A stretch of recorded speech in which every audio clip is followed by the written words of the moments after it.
from your, oh, there she is. So yeah, welcome to this virtual event from Majors and Quinn. My name is Annie. I am the events coordinator at Majors and Quinn, which is an independent bookstore based in Minneapolis, Minnesota. If you have been to our in-person or virtual events before, welcome back. Thanks for supporting our events program in whatever form it's been taking the past couple years. And if it is your first event, welcome. This is a kind of fun and different one. We are, going to be speaking or hearing from an author, but I will be telling you a little bit about her book, but we are actually just going to be hearing from Tasha about the way that she has made National Novel Writing Month part of her general writing practice, and she's going to be giving a presentation and some wisdom on how to write a book in a month without hating your life, which is a bold promise. I really like it. So we will get into that. As a reminder, yes, stay muted. We will be taking questions though, sort of after every step of the presentation. Tasha's going to pause and ask for if there's any questions about that. Please put those questions in the chat. If you should see a chat symbol at the bottom of your screen or on the side of your screen, depending on how you are looking at Zoom. And if you type those in there, we will be taking them and reading them off. So please let us know if you have any questions along the way. And I am just going to introduce our speaker this evening. Tasha Christensen believes the best love stories are found in the geekiest places. When not composing tuba closet makeout scenes, she enjoys writing music, getting way too competitive about board games, and exploring the Rocky Mountains. Tasha lives with her husband, daughters, and an overly affectionate mutt named after her favorite Stranger Things character. And her Itasca High series chronicles the romantic shenanigans of a high school marching band in Minnesota. The first in the series, As You Were, features a drum major competing against her ex for a prize that would save her band program. And we do have copies of As You Were at Majors and Quinn. If you are interested in checking out Tasha's work after this presentation, please give us a call. We can help you out there. I will put the phone number for Majors and Quinn in the chat as well. So without further ado, I'm going to turn it over to Tasha. Awesome. And just to clarify, there's no money back guarantee if you do end up doing NaNoWriMo and you do end up hating your life. So just like, don't tell me about it.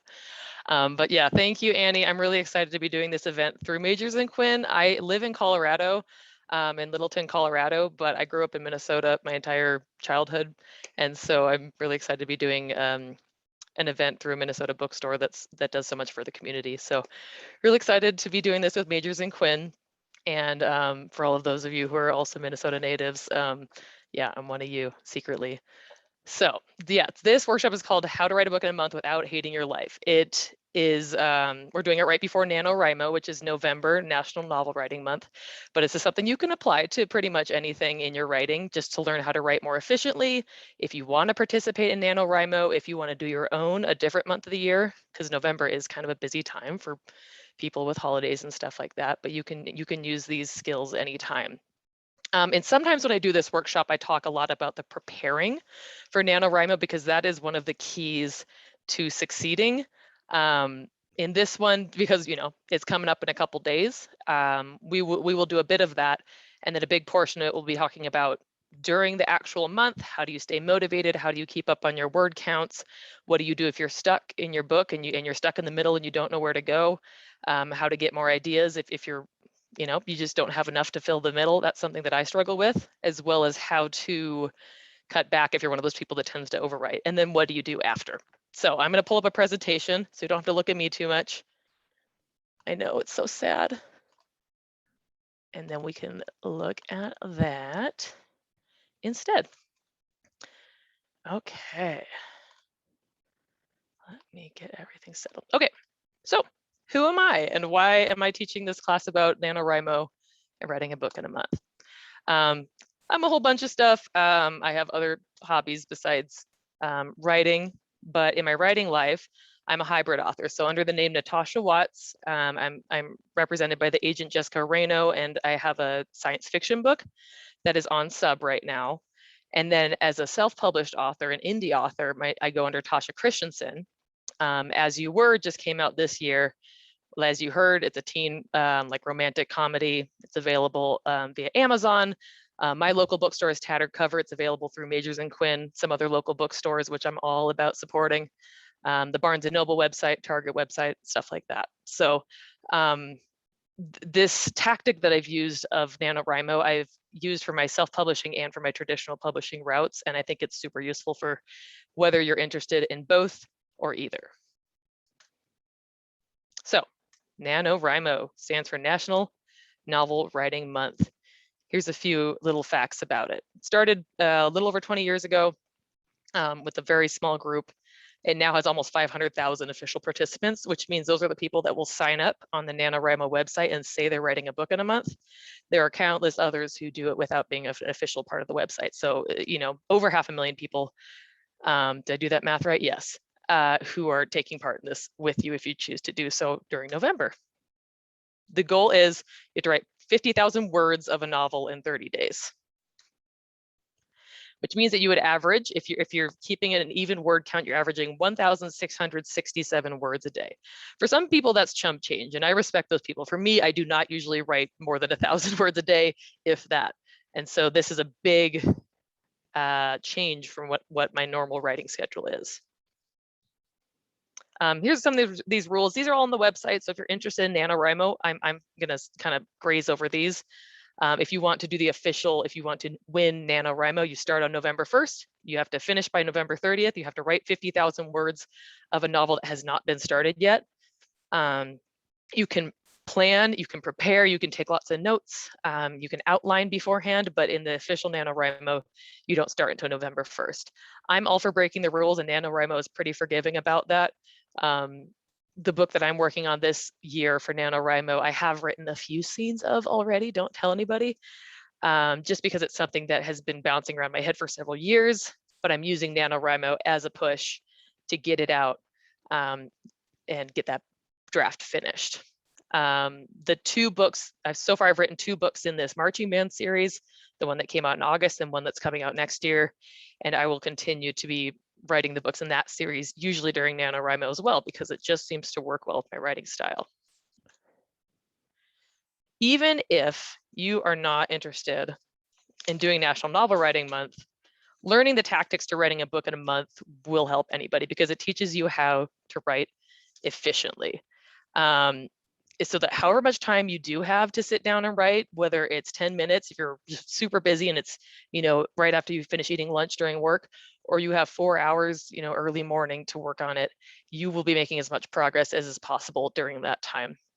I would like to say that self-published authors, the ones who are really making a good living, are masters of this. There are authors who write two books a year, 3 books, 6 books a year, 10 books a year.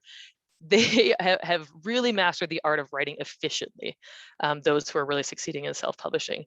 The indie business model is way different than traditional publishing, and often the best option is to write out a series and then put out those installments frequently in order to keep your readers happy and make your advertising efforts effective. And so unlike traditional, where a lot of authors, they have a book come out like every other year or so, self-publishing, this is something that is almost essential to be able to write quickly and in a quality way. So because you can argue all about the levels of quality in self-publishing, but it has to be to a certain level where your readers will stick with you and continue reading your books. And so I'm just amazed by those who can write several books a year. And if you're considering self-publishing, you do need to learn how to write more quickly than a traditional author for the most part. You can't be sitting around on an installment in your series for years, like a certain author whose name starts with G and ends in George R.R. Martin. You can't do that thing where you're like, well, the whatever number book in this series, everyone's been dying for it for decades, and you're like, I don't feel like it. Self-publishing, people will just lose interest. So that's something to keep in mind if that's something you're considering or something you've already been publishing as. Let's see. Yeah, so that's the self-publishing part. Another reason to learn how to write a book in a short time span is because if you have not finished your first book. Finishing your first book, the first draft of the first novel you've ever written, is a huge motivator. It proves to yourself that it's something you can do. There are so many people in the world who say they want to write a book. There are slightly fewer, but still many, many people who have started writing a book. But to be able to reach the end of writing a book, even if it's not pretty, even if it's just a first draft, that puts you in a select few proportionally. And so knowing that you've written the end on this draft is such an accomplishment, and it will motivate you to continue writing and learning and revising and becoming better as a writer. I know, you know, I've always wanted to be a writer since I was a kid, but the moment when I really knew that I could be one, you know, I was an English major in college, didn't write for fun at all in college or for anything besides papers, graduated and decided I wanted to write fiction and really make a go at it, and worked at it for years and years on one book. It was my baby, you know, and it took me forever to finish it. And then, you know, didn't get very far. And then there was a contest that I really wanted to submit it to. And so I set that deadline. It was about a month from the time I decided to enter it. I was like, I'm going to finish this book. And I think I wrote 40,000 words in like 2 weeks or something, because I was like, I am going to finish this. And it was terrible. Like, the words were not good, but I was able to write the end. And I didn't win the contest or anything like that. But from that point, I was able to revise. I wrote my next draft of the next book, and now I've written, you know, more books, because that's a skill that I've learned and I'm learning every time. So another thing that's important about this is it can streamline your process. You know, if you're a professional writer and you've written 5, 6 books that are published, this is still something that could be useful to you, because any writer can learn to be more efficient in their writing process. So the first step in writing a book, which I'm hoping if you are participating in NaNoWriMo, you probably already have this, but you need an idea for a book. Some of you, yeah, probably already have one. Others do kind of find it difficult coming up with the ideas. They like the writing process, but they struggle to think of an actual idea for a book. So one big key to thinking that up is to ask yourself, what if? This applies not just to sci-fi or fantasy, but to any kind of book. What if this happened? You know, spend a day paying attention to just normal life. Get inspired by movies or other books you're reading. If you read a book and you're like, how would I do this type of story differently? Think about the kind of book that you wish existed. This can be kind of on a deeper level. You know, if you're a member of an underrepresented community and you've never seen a book told from your perspective, or a certain, like a superhero novel from your heritage or something like that, that's a powerful motivator to write a book, is to write a book that you haven't seen, that you know kids like you or people like you would enjoy to read. It can also be stuff that's not as deep. The reason I wrote As You Were is because I couldn't really find a book that captured how high it is to be in a high school marching band. That was a really important part of my life when I was in high school. And I know it's a really important part of lots of high schoolers' lives. And I just hadn't found a book that seemed really realistic. And so I was like, okay, I'm gonna write a book, because this is something that teenage me would read. And so it's not this deep, you know, representation thing, but there's a niche there that I was trying to target. So another thing you can do is start with a title, a first scene that you think would be interesting, and then build it out from there. I've done that with a book, where I thought of an interesting scene and then built it out from there. Okay. So, and as you kind of start preparing to write, these are terms that you probably heard as a writer, but a plotter or a pantser are 2 terms that lots of writers like to use. And so brief definitions of those: a plotter is someone who plots things out beforehand. They have outlines, they have character charts and all these things. They have this predetermined structure that they use while they're drafting their first draft. And then a pantser is someone who writes by the seat of their pants. They follow their characters wherever they lead. They usually start with the kernel of an idea of a plot and characters, but then they kind of let it go from there and let the muse inspire them. That is something that I find really difficult, but some people really like that tactic. And I'm all for combining these two, trying it different tactics for each book, and then figuring out what works for you. Take what you like, toss out what you don't like. Take off your pants. Please don't actually do that. I guess we're on Zoom, so I wouldn't be able to tell. But I'm basing a lot of this stuff, which I'm going to kind of skim through because this is prep stuff, but off of this book. So if you're interested in reading a book that really has helped me outline, it's called Take Off Your Pants by Libby Hawker. And it's all about, it's kind of a customizable form of outlining your book that can be as broad as you'd like, just really basic outline that will give you a good, compelling book structure, or you can get really in depth with it. So I really like that book. Here's some main keys that she kind of goes over. You got to have a character, main character, and they have to have this fatal flaw is kind of what they call it. Nobody really wants to read a book about a perfect character who has no flaws and who's just awesome and saves the day and they're so cool. You need at least one big main flaw that they will be forced to confront throughout the story. There's allies, there's villains. They go through this try-fail cycle in pursuit of their goal. They also have a goal. And they can't immediately succeed or else the book would be over. And so each scene or each chapter is this cycle of them trying to reach the goal and for some reason failing, usually because of their flaw that they have or because of an outside influence. And then this escalates and escalates until you get to climactic moment, and then they either succeed in the climactic moment or sometimes they fail, depending on the kind of book. You build up to that climax and then you end with, some kind of falling action. Sometimes it's just half a chapter, sometimes it's a couple chapters, sometimes it's like Lord of the Rings and it's a whole nother book at the end of the third book. But there's usually some end with a little bit of falling action. I'm going to gloss over some of these. You want to work out your characters beforehand before you do NaNoWriMo. At least get a basic idea of them. Some people really like to do those character worksheets where it's like, what's their favorite color? What's their favorite food? What would they do if they got in a car accident? Who's their favorite aunt? All these specific things. And, go for it if that's something that you're into. But a lot of the time you can run into two problems. Either one, you get so bogged down with preparations that you don't actually write the book, or two, you have so much details about your characters that you feel like you have to stuff it all into your book. And that gets really bogged down and readers get bored. They don't want to know every single thing about your character. They just want choice details that will make them interesting. Let's skip that. Talked a bit about the Trifail Cycle, how a character makes an attempt to reach their goal in the scene, something gets in their way, rinse and repeat. Pretty simple, and that's the bones of your scenes. So if you're writing a scene or you're stuck in the middle of your book, you don't know where to go, and I'll talk a little bit about this later, remember those words, try, fail, cycle.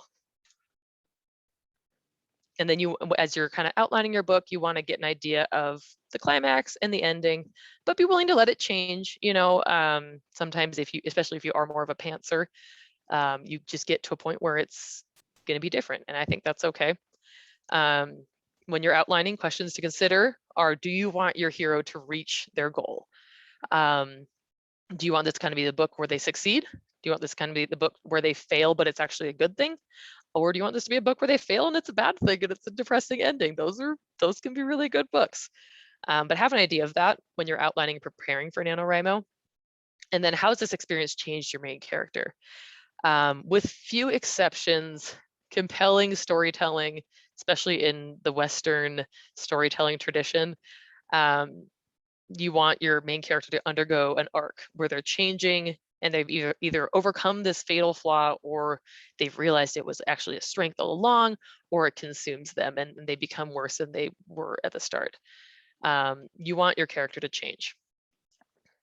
I think, let's see, where am I on next right here? I might start with, okay, yeah, let me do it with this page and then we'll do questions. So if you have questions, go ahead and write them in the chat and we'll read them a sec.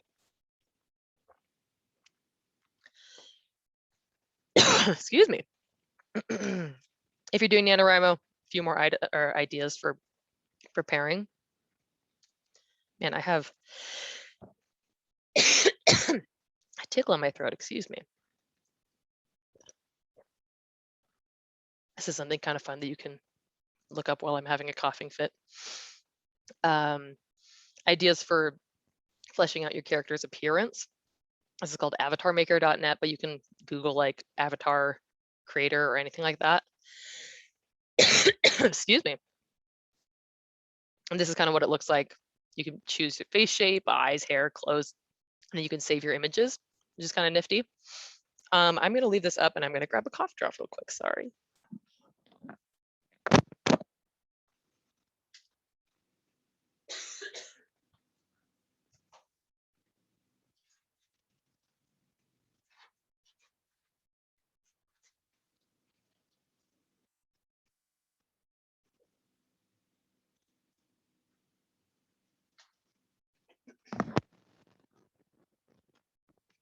Back. So yeah, there's so many resources for ways to design your character's physical appearance. And I just thought this was kind of a fun way to do that. If that's something that helps you to have that visual marker for what each character looks like. Another idea, this is like primo, like secret revealing, is Backstagecom, which is a website for actors and for like filmmakers looking for talent or commercial producers.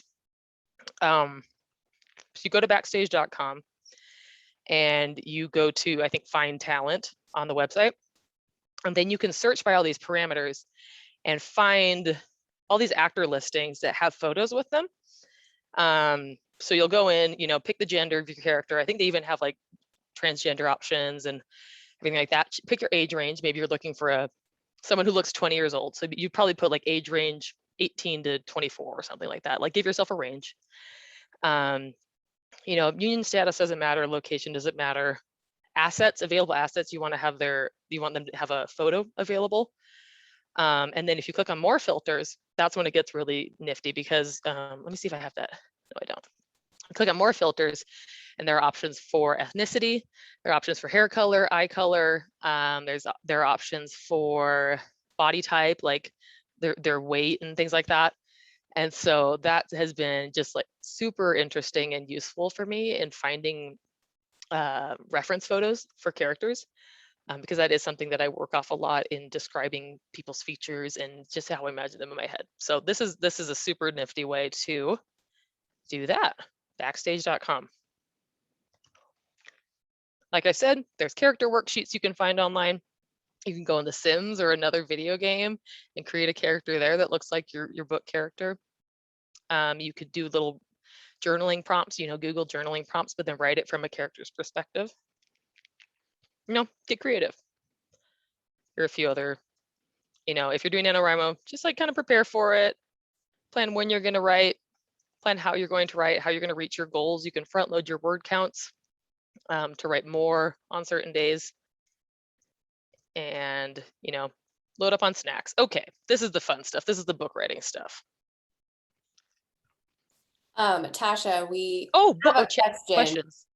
I got so Well, first carried off, away. very important. What is the dog's name? What is your dog's name? Oh, his name is Hopper, named after Jim Hopper from Stranger Things. Delightful. Secondly, and I think there was a slide that maybe, you know, touched on it, but Michael has a question. Is there a writing program that you use or just Word? Yeah, let me go back. Yeah, so I use Scrivener. This is one that if you do kind of writing circles, a lot of people talk about.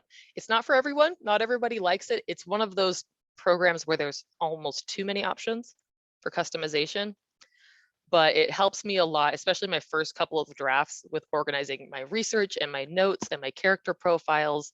And you can move scenes around, or Word, you know, you're just drafting it out chronologically, basically. Scrivener is a lot more customizable to move things around and keep all your research and notes in the same place. They have sales.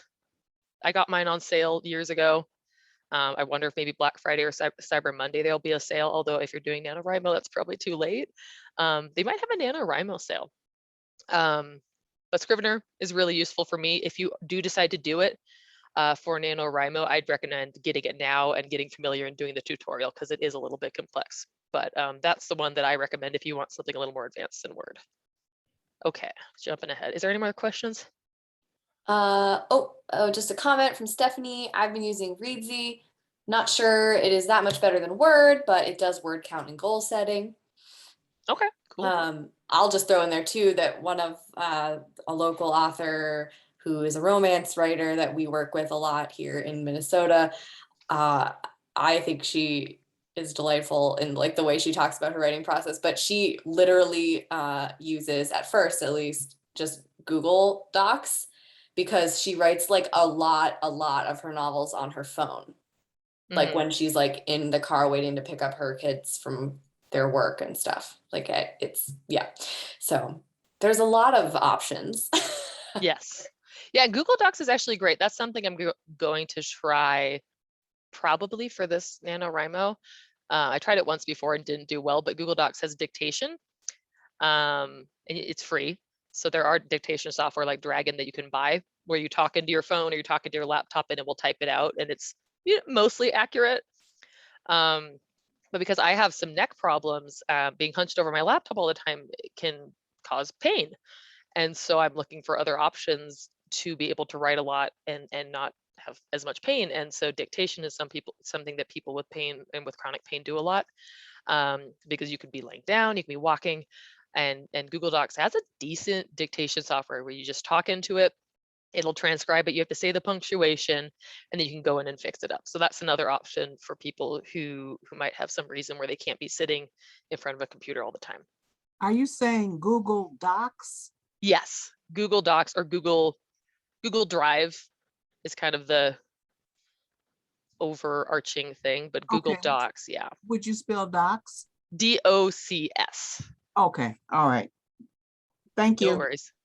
For sure, yeah. It's really useful because it will go anywhere. If you do write on your phone, you'll save it to your Google Docs folder. It will show up on your laptop. So it's you can go between laptop and phone and tablet or whatever thing you want to do. So I think, is that all the questions? Yes. All right. Let's write that book. So if you are doing NaNoWriMo, you will be trying to hit a certain word count and logging your word count on the NaNoWriMo website, which is nanowrimo.org. I think I have that in these slides somewhere, so you don't have to try to search it right now. But if you want to win, and I think you get like a certificate or something for winning, you'll want to track your word count each day to show that you're writing these words. In my recommendation, I'd recommend front loading your word count goals, by which I mean everyone's more motivated at the beginning of November, all excited about this book idea. Like, I'm going to win this year and I'm going to write the whole book in a month and it's going to be great. Come November 12th or 13th, that is a lot less, everyone's a lot less happy about things. So one way to, write a book in a month without hating your life is to use that momentum at the beginning and front load your goals. So instead of writing 1,667 words on the first day, I will usually do 2,000 to 2,500 on the first several days, because I know there will be days where I won't be able to reach that word count goal, whether it's issues with my kids because I have a 3 and a 5-year-old, or it's health issues, or it's I'm just having a bad day, or I'm just really busy with other things that day. Front loading my word count goals will give me a little bit of that flexing room for those days when I'm not able to reach my word count goal. And then it just puts you right on the track to getting to the 50,000 at the end of the month. Okay, let me take a look at my notes. Yes, so here are some kind of tips that I have. So you started writing your book, you're all excited, you know how it starts, you've written the first couple of scenes. Here's how to keep the momentum going, because that's the hardest part about NaNoWriMo is it's a lot of words. It's a lot to write 1,600 words a day. And if you start getting lost or fatigued, it's hard to maintain your momentum. So here's some tips that will keep you on the right track. One thing I like to do is to write a short summary of each scene before I write the scene. So before NaNoWriMo, I have written a general outline of the book, which usually does go scene by scene and just like one sentence per scene. And then each day of NaNoWriMo, I sit down and I say, okay, I write a paragraph of what's going to happen in that scene. I say, so-and-so talks to this person about this. One of them gets angry and punches them or something. Then, consequences, blah, blah, blah. I write out 1 or 2 of those paragraphs because that gives me something to look off of, that gives me guidance during the writing of that scene. If I just sit down and I have that 1-sentence summary, sometimes I can find myself getting off track or just not feeling inspired by it. So I kind of go in these gradients. I have the more generic outline. Then as I sit down each morning, I write a little bit more of a specific scene outline, and then I draft the actual scene. Remember, when you're stuck, the Trifail Cycle, which means, you start at the beginning of a scene. Your character wants something. They have their overall goal, defeat the evil emperor or something like that. But at the beginning of each scene, they will often have a smaller goal. It could even be something, I can't remember which famous author said it, but they said they need to want something even if it's just a glass of water. So maybe they start at the beginning of the scene, they want a glass of water. And the scene follows them trying to accomplish that, and something gets in their way. And then they either accomplish it or they don't. And then there are consequences. That's the structure. They want something, something gets in their way, they achieve or don't achieve that thing. Then there's consequences. As you're drafting, especially in this first draft stage in NaNoWriMo, I would almost call it a 0 draft, which means that it's not readable for anybody but yourself. You're not going to be sending this to friends or agents or anything. It's kind of skimmed through the actual story, especially if you're writing a book that is, an adult science fiction novel needs to be longer than 50,000 words. So in this first drafting session, it's almost a 0 draft in the sense that it's not this fully fleshed out book. So in this stage, I would recommend that each scene that you write should accomplish at least 2 of these things. It should advance the plot, it should reveal something about the characters in the scene, and it should create atmosphere. Atmosphere is less important than the other 2, but something that really makes good books stand apart. If you can do all 3, that's ideal. But in this drafting stage, try to shoot for 2 of these.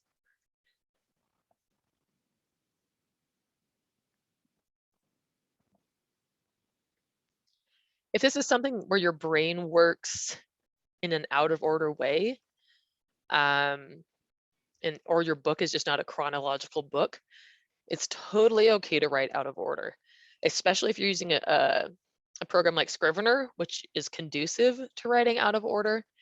You can start at the end. You can start in the middle. You can start at the beginning, write for several chapters, get stuck and say, oh, I'm not really sure what's going to happen here, but I know that in the middle of the book, there's going to be this really pivotal scene where blah, blah, blah happens. The next day, write that middle scene. That'll keep you motivated because it's something that comes more easily. You know what's going to happen. And then once you write that out, pop back to wherever next you need to go, or continue on from there. Like, there's no rules. No one's policing you. This is for you and figuring out what works for you. So it's totally fine to write out of order. A lot of famous authors do it. This is another little insider tip. So you've sat down for an hour during NaNoWriMo and you've chunked out 1,000 words. At the end of your session, one idea to keep yourself motivated to start up again the next time you sit down is to stop in the middle of an exciting scene, even in the middle of a sentence, because that'll help you pick back up again the next day. Because sometimes the problem is you write until you just can't write anymore. You're exhausted, you have nothing else to say. You go on the next morning and you're like, well, I still have no idea what to say. But if you quit a little early, or you push yourself a little farther and stop in the middle of something, that will give you somewhere to go, and it will warm you up at the beginning of your next session.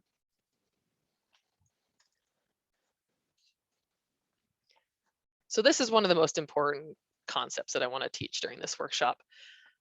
Doing something like National Novel Writing Month, we are writing a book in a short amount of time.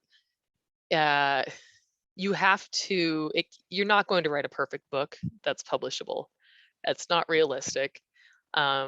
There's almost no author that you know of that can write a polished book in their first draft. I would argue that none of them do. A first draft is meant to be a little messier. It's not pretty. For the most part, you probably won't be showing it to anyone, fortunately.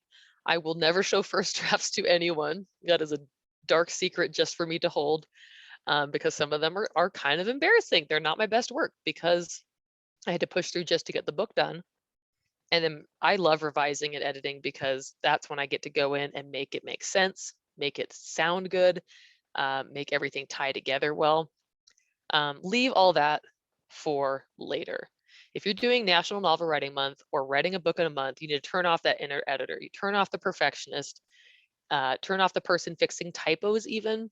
You can do a teensy bit of that, especially if it's just bugging you, but don't go back and smooth things over, because you'll get behind. One way to do that is to do writing sprints. Basically, a writing sprint is where you, by yourself or with other writers, will sit down and say, I will write from, a common technique is 25-minute long chunks. So I'll write from 8 o'clock till 8:25, no stopping, no editing, no typo fixing. I'm just gonna write. I'm gonna write in the scene. You write for 25 minutes, no social media breaks or anything like that. And then once that time is hit, you check in with your friends and say, hey, how was that? How was that? Like, how many words did you get done? You say, oh, I wrote 200 words this time. And then another person says, oh, I wrote 500 words this time. Another person says, oh, I got really distracted by my dog and wrote like 50 words. And then everyone goes, yay, good job, you know, because it's not about winning. You can do it competitively, but it's about turning off that inner editor and just writing. I've never had anyone take me up on this, but if you're feeling really crazy, there's an app called the Most Dangerous Writing app, which is an app online where you can draft your book in it or write whatever. And if you stop typing for, I think it's 5 seconds, it will start deleting things, which is terrifying. But it's a great way, you know, maybe it's something you could do as an exercise instead of with your actual book chapters. But it's a great way to turn off the inner editor, because if you pause and stop typing, it will start deleting what you've worked on so far. So that's something if you're feeling really like you just need a kick in the pants.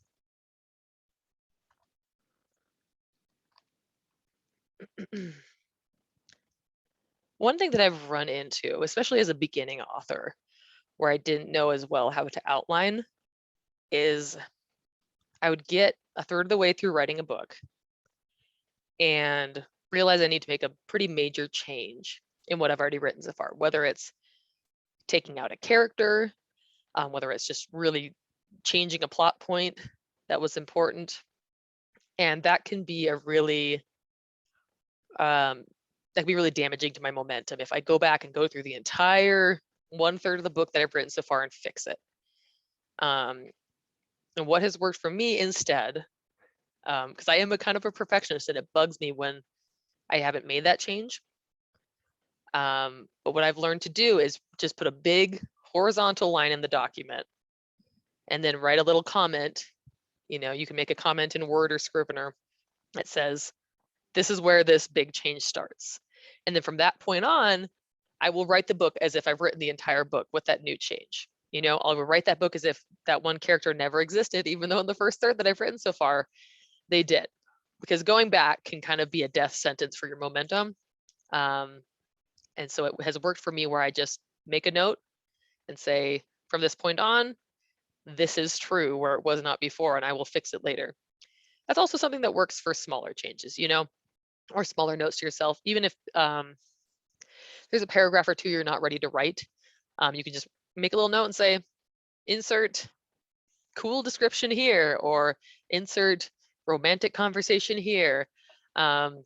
I can kick you in the butt when you're editing sometimes, but with NaNoWriMo, the key is to maintain momentum. And so if that's necessary, I say go ahead and do it. All right. So the middle of NaNoWriMo is rough. I know I said you wouldn't hate your life, but it won't be easy unless you're a writing prodigy. You know, if this is your first time and NaNoWriMo is easy, kudos to you. But for me, it's kind of a slog at times. People call the middle of books, for a lot of writers, the middle is the hardest part to write. I think it's because a lot of times when you think of a book idea, you have this image of either the beginning scene or the end scene. And those are the things that excite you. Are these, what happens at the beginning? How do I introduce my character, my world? And then at the end, what's the big battle or what's the big confrontation? And then the middle is all how you get there. And sometimes that doesn't seem as fun. And so people call it the saggy middle.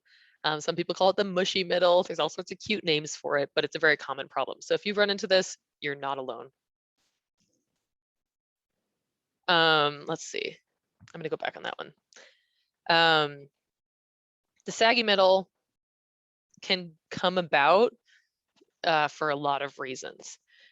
You may have written yourself into a corner where you've been writing, and there's a plot point that doesn't make sense or you can't get your character out of. You may just have run out of ideas. Your creative juices aren't flowing anymore because you've been writing so much every single day that you're just not feeling creative anymore. You might just not know what's going to happen in this book. You might have outlined a little bit.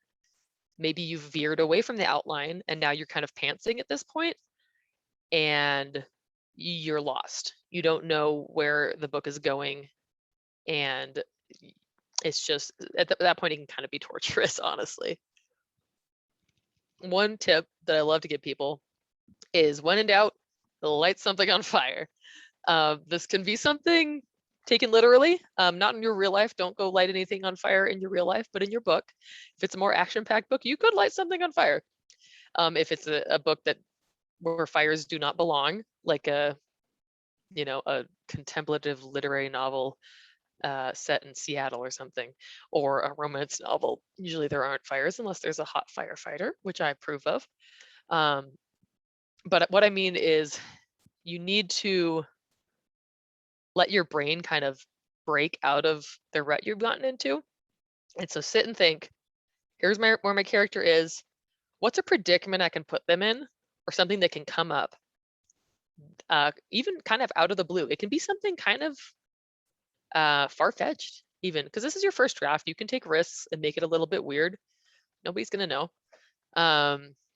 What's something that just kind of blow up in their face that they will be forced to address immediately and will change the direction they're headed. I used to say when in doubt, blow something up, which is kind of fun. But the reason I stopped saying that is because if something blows up, all you can really do is kind of look at it and say, oh, darn, that exploded. That sucks. If something lights on fire, you are forced to take action. So you want to throw in a wrench in the mix where your character is forced to be proactive and take action, like putting out a fire. Or if they don't, they will lose everything they've worked for to this point.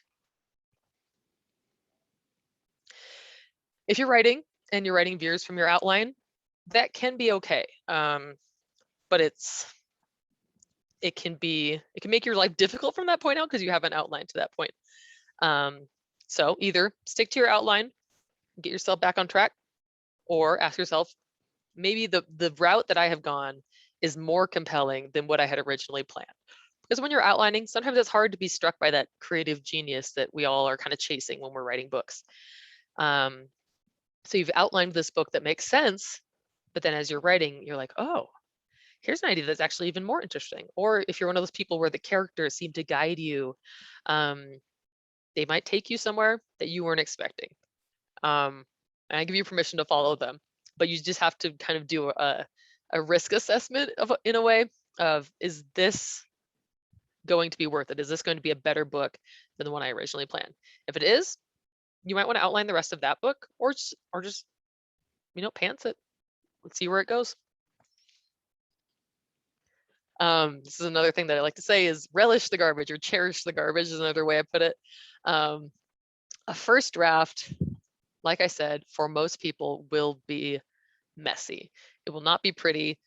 Mine are kind of garbage, honestly. They a lot of times don't make sense because I'm changing things midway. There's typos and there's parts that I just skip over, and they don't make sense to anyone but me. But I say, like, embrace that. Embrace the garbage. Let it be a trash fire. No one, it's up to you if anyone sees this. And so you can write a garbage first draft. It's up to you if anybody sees it. You can keep it to yourself and fix it before you show it to anyone. That's what I do. I don't let anybody read my drafts until probably the second revision, the third draft, because I don't want their opinion of me to be too low. But it's up to you when you show it to people. And so it's really freeing to be able to write something that's not your best work. And a lot of the times, because you let yourself free to do that, you will end up finding gems that you didn't realize came out of you. The final scene of As You Were, I was writing during NaNoWriMo in 2019, and I was at the end of the month and I was just tired. And so I just wrote a random scene. I was like, this is kind of a placeholder scene, just so I can get my word count done, finish these 50,000 words. I don't think this is going to make it in, but I just wrote it. And then as I went back and revised in January of 2020, I said, oh, this is actually, I kind of like this. And I had my husband read it. He's like, oh, no, you shouldn't take this out. I like this scene. And so stuff that you kind of hate as you're writing it sometimes turns out to be a hidden gem. So don't be afraid to let yourself free to write stuff that you might think sucks at the time, and then might turn out to be something valuable, or at least something you can take a few sentences from or a few ideas from and make it pretty in the editing stage. I am going to open up to questions again. So if you have other questions about kind of this maintaining momentum, questions about what to do if you're stuck, go ahead and you can stick those in the chat. If you want other advice about like how to start and end a scene so they're compelling, I can throw out some ideas with that too. So I'm going to continue, but if anyone else has questions, throw them in the chat and I'll be quiet for a while and answer those. Yeah, once again, give yourself the freedom to make changes. This is your first draft. Only you're going to see how messy it is. You can throw in twists and turns that might not make it in, or characters, kooky characters, be creative. Tasha, we've got a question from Stephanie. On average, how long does it take to write 1,600 words a day in, hours, say? That is a great question. It does differ a lot. I have seen people who are relatively experienced in writing books, like have written one or two. It seems like 500 words per half-hour chunk is like a solid session. So they could get the 1,600 words done in 2 hours or less. If it's your first time, or if you tend to nitpick and be more perfectionist, 3 or 4 hours is reasonable, honestly, for that amount. For me, about 2 hours is how much it takes me, depending on where I am at in the book. So, but yeah, that 500 words per half hour is kind of the benchmark I give myself. Cool, thanks. If anyone else has questions, just throw them in the chat and I will pop in with them. Sounds great. Okay, so in a hypothetical future, you have written a draft of a book in a month. Yay, I'm so proud of you. It's a huge accomplishment, especially if this is your first book and you write your first book in a month. That's something to be very impressed with yourself about, no matter what that book looks like. Like I said, no one needs to know that it's terrible. That's your own little secret. Got a question here from Michael.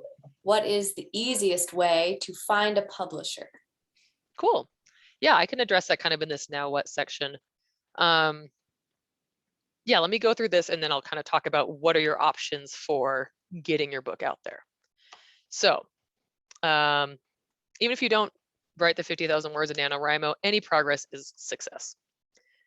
First thing I want to stress, do not send, on December 1st, don't go start sending this draft out to agents or publishers or publish it yourself on Amazon. I mean, you can publish it on Amazon, but I highly recommend don't, not yet. This is your first draft. And unless you're some prodigy author, your first draft is not going to be a publishable work. So you want to revise. Let's see, revisions. If you are kind of a beginner writer, you may not realize how many times a published book has gone through revisions. For mine, for my teen romantic comedies, there are usually 5 or more drafts that it goes through. For my sci-fi, it is, 10, 12, upwards of 12 drafts that this book goes through, because there's so many layers of polishing you need to do. So I think there's another question, but let me see if it's something that applies to, okay, yeah, publisher, okay.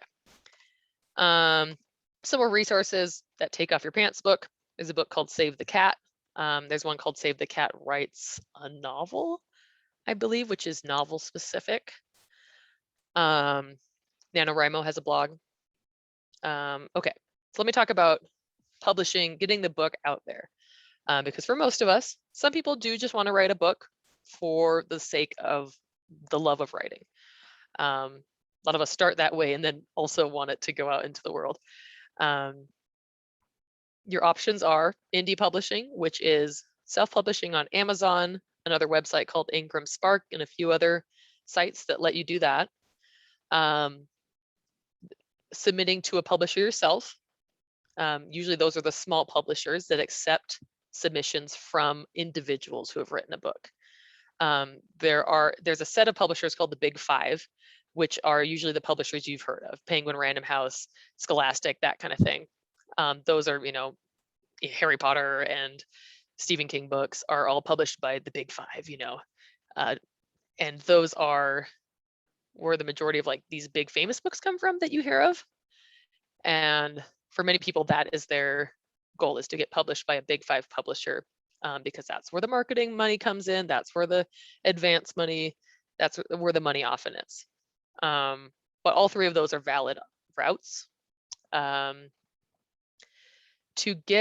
submit to publishers, you'll want to look on a publisher's website. If you're looking for lists of publishers, I'm sure you can Google, lists of book publishers. You can look in the back of books that are similar to your book.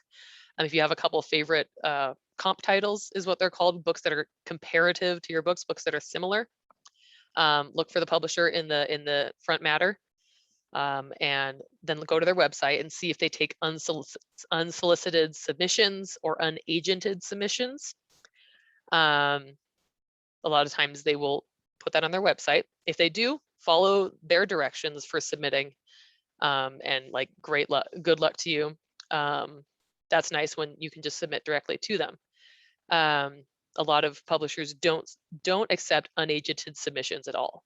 And so the next step is to try to get an agent if you want to be published by one of those big publishing houses. And so that's another whole process, that I could do a whole workshop on that probably. And there are many routes to getting an agent, but the main one is to write a query letter, which is basically a cover letter for your book and for yourself. Follow the directions on that agent's website to send the query. Sometimes they'll ask for an excerpt of the book sent along with the query. Sometimes they will say, send me your query letter first, and then I will ask you if I want you to send 50 pages of the book, or send me the whole book and I'll read it and let you know if I want to represent you. It's different for every agent, which is kind of inconvenient, and they're pretty picky about you following their guidelines. Some people will reject you out of hand if you don't follow their guidelines, which kind of stinks for us as writers. It makes it difficult for us, but fortunately, most everything is online nowadays. So find a list, make a list of agents. I had a spreadsheet when I was looking for agents. In my spreadsheet, I put what the requirements were for sending in my submissions, and then methodically go through and submit in the way that they want you to submit. That's how you go about and get one of the bigger publishers. And then after you get an agent, you go on sub after revising the book with your agent often, which is where I'm at with my science fiction, is your agent is sending out the manuscript to 5 to 10 editors at publishing houses at a time to see if they want to buy it. So there's a lot of steps to do the big traditional way, which is why a lot of people do self-publishing, because it's more of a direct way of publishing your book. You're in control. You're in control of the timeline, because traditional publishing can take years and years and years. But like I said, I'm a hybrid author. I think they're all valid. So does anyone else have questions? I'm going to close out of my presentation so that I can look at people. Let's see. Who is planning on doing NaNoWriMo? Like, do a little emoji, or like say in the chat, or wave your hand. So I'm interested how many people are here to do actual NaNoWriMo, or just want to kind of learn. Cool. Well, let's see if I'm missing anything else. Another random little tidbit I wanted to share: if you are planning to self-publish, it's probably wise to eventually hire a professional editor or proofreader, because there's a lot of stuff you won't catch in editing your own book. If you're planning on submitting to an agent, agents tend not to recommend that you pay money to someone before you send it to them. If you can find people to do it for free, like critique partners, someone you'll exchange pages with, that is best. Agents tend to say, you know, it doesn't have to be perfect grammatically.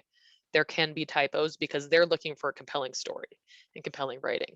They're not looking for a perfectly publishable book. And so they tend to recommend don't spend money, because editors can be very expensive. So that's just a little tip for those of you who are going to the traditional world. Have you tried Critique Circle? Is that, Stephanie, is that like a website, Critique Circle? I haven't heard of specifically. Or do you mean just the general concept of a critique, a group of people where you could critique each other?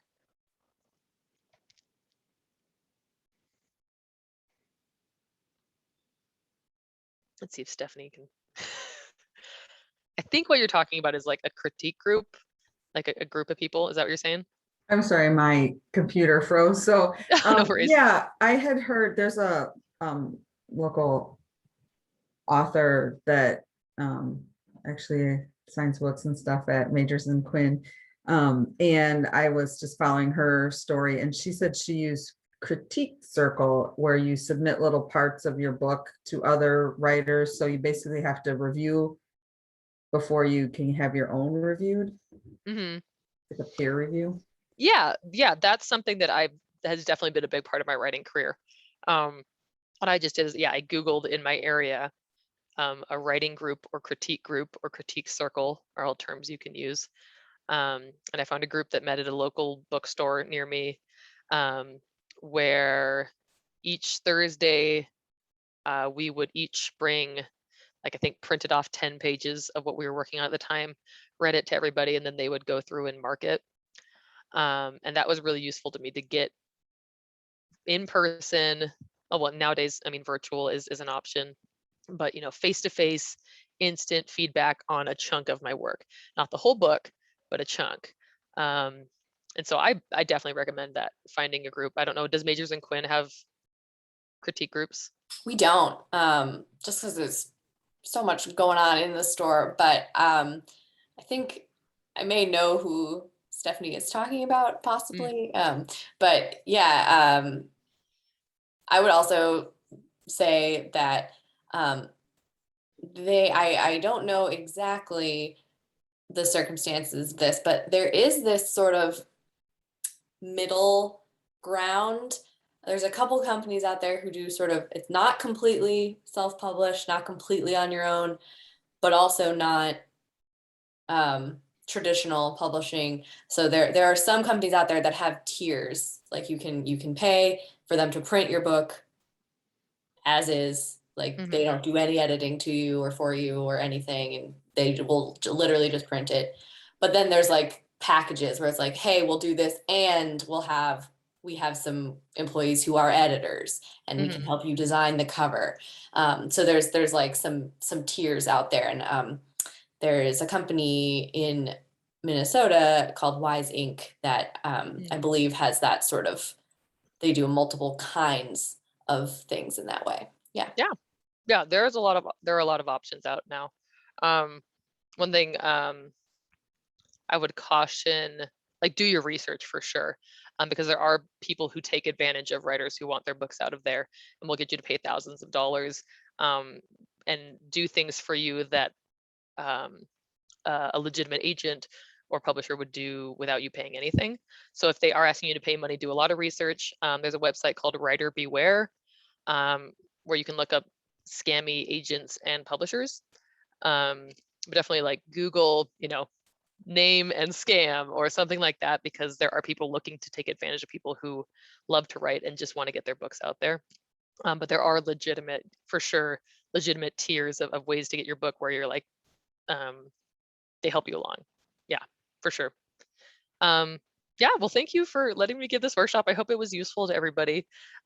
If you do decide to do NaNoWriMo and you make an account on the website, I should have pulled that up. I'll put it in the chat. I think my name is Natasha What's Up on NaNoWriMo. So I put that in the chat. You can have friends on the site and you can see each other's progress and encourage each other. So I love to connect with people. I'll also put my handle on social media. I'm on Twitter, Instagram, TikTok as author_Tasha. So I love to connect people and hear updates on if they do succeed at writing NaNoWriMo, because that's really exciting for me to know that I helped someone write their first book. So don't be afraid to reach out. Thank you so much, everyone, for tuning in. If you know of anyone who wasn't able to tune in live, we did record this, so we'll be emailing the recording out to everyone who registered, but you can remind, if any of them are your friends, you can let them know that the recording is on the way. Thanks so much, and have a great evening, and good luck with all your books. Good luck.